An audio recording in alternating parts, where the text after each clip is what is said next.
ఇప్పుడు మనకి బాగా కావలసినటువంటి వాళ్ళ మీద మనకేం భావం కలుగుతుందండి? ప్రేమ అనేది కలుగుతుంది.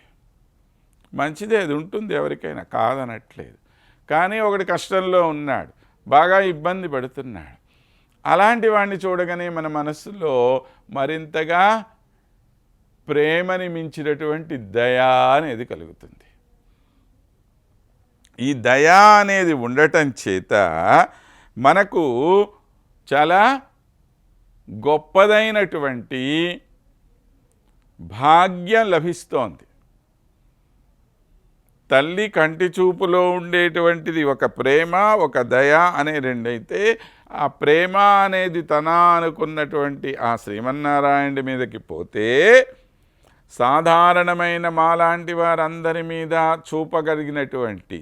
చూపవలసినటువంటి దయా అనేటువంటిది మాత్రము ఈ ప్రేమ కన్నా కూడా ఎక్కువగా ఉన్నది, దాన్ని మించి ఉన్నటువంటిది అన్నమాట ఇది. కాబట్టి కష్టాలలో పడిపోయి అల్లాడుతున్నటువంటి ఈ జీవులందరి మీద కూడా ఆ తల్లి యొక్క దయా అనేది ప్రసరింపచేయవలసినటువంటి అవసరం ఉన్నదన్నమాట. ఎందుకని? ఈ దయాగుణమే అమ్మవారిలో చాలా ఎక్కువగా ఉంటుంది. స్వామిలో దయలేదా అన్న ప్రశ్న వద్దండి. మళ్ళీ ఇక్కడ ఆయనలో ఉండవచ్చు కాక లేకుండా ఉండరు. కానీ ఎక్కువగా కనపడేది ఎక్కడ అంటే లక్ష్మీదేవి వద్ద మాత్రమే. అందుకే మనకి లక్ష్మీ సహస్రంలో స్వామిని వర్ణిస్తూ అంటారు, విష్ణౌ ఉష్ణాంశు వంశం గతవతి విభోదద్వేషి శోషాయ రోషాత్ ఏష్యత్తత్యోషిత ఆగః శతమపి కృపయాక్షంతు కామేవ నూనం ధత్తే కన్యాజనన్యా గుణమితి నిపుణం కిం వదంతి పూర్వం సర్వం సహాయాం ఉదయం అకురుథా భోగి శైలేంద్రకాంతే.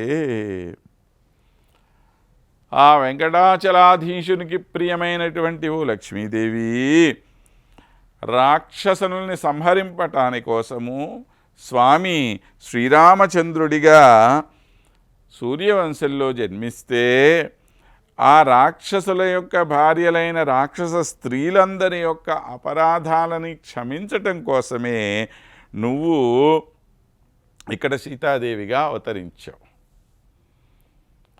ఇప్పుడు ఇద్దరూ అవతారం ఎత్తారు, స్వామిను అమ్మవారు. కానీ స్వామి ఉద్దేశ్యం ఏమిటి? రాక్షసుల్ని సంహరింపాలి. దుష్ట శిక్షణ, శిష్ట రక్షణ అనేటువంటిది ఆయన యొక్క సంకల్పం. దుష్టులైనటువంటి వాళ్ళని సంహరించడం కోసమే స్వామి అవతారం జరుగుతోంది. కానీ అమ్మవారు మనల్ని శిక్షించడానికి ఆమె లోకంలోకి వస్తున్నారా? లేదు. మనలో ఉండే అపరాధాలని దూరం చేయటం కోసం ఆమె ఈ లోకానికి వస్తున్నది. అలాగా ఈ రాక్షస స్త్రీలందరూ కూడాను తమ భర్తల యొక్క పాపాలలో వాళ్ళకు కూడా భాగం ఉంది కదా. ధర్మశాస్త్రం ఏం చెప్తున్నది? కర్త కారయితాచ ప్రేరకో అనుమోదక అని చెప్పి 4 రకాలు. ఈ 4 రకాలైనటువంటి వాళ్ళు, చేసేవాడు ఒకడు, చేయించేవాడు ఒకడు, ప్రేరేపణ చేసేవాడు ఒకడు, దాన్ని ఆమోదించేవాడు ఒకడు. దుష్కృతే సుకృతే చైవ చత్వారింశ్య సమభాగినః అని చెప్పి అంటుంది మనకి ధర్మశాస్త్రం. ఈ నలుగురి యొక్క స్వభావము నలుగురికి కూడా సమానమైనటువంటి భాగం దానిలో ఉన్నది అని చెప్తోంది. ఎవరెవరు? తప్పు చేసేవాడు, చేయించేవాడు, ఆ తప్పు చేయమని ప్రోత్సహించేవాడు, వాడు తప్పు చేస్తూ ఉంటే తలకాయ ఊపేవాడు. నలుగురు కూడాను తప్పులో భాగమే ఉంది. అది మంచి కావచ్చు, చెడు కావచ్చు. మంచి చేశారనుకోండి, నలుగురికి కూడా మంచి యొక్క ఫలితమే లభిస్తుంది. చెడు చేస్తే చెడు యొక్క ఫలితం కూడా నలుగురికి లభిస్తుంది. ఆ విధంగా రాక్షస స్త్రీలు కూడా ఏం తక్కువ కాదు.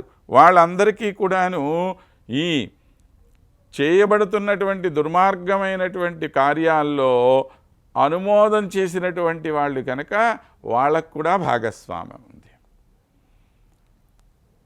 మరి తప్పు చేసినటువంటి వాళ్ళని శిక్షిస్తున్నాడు భగవానుడు అక్కడ.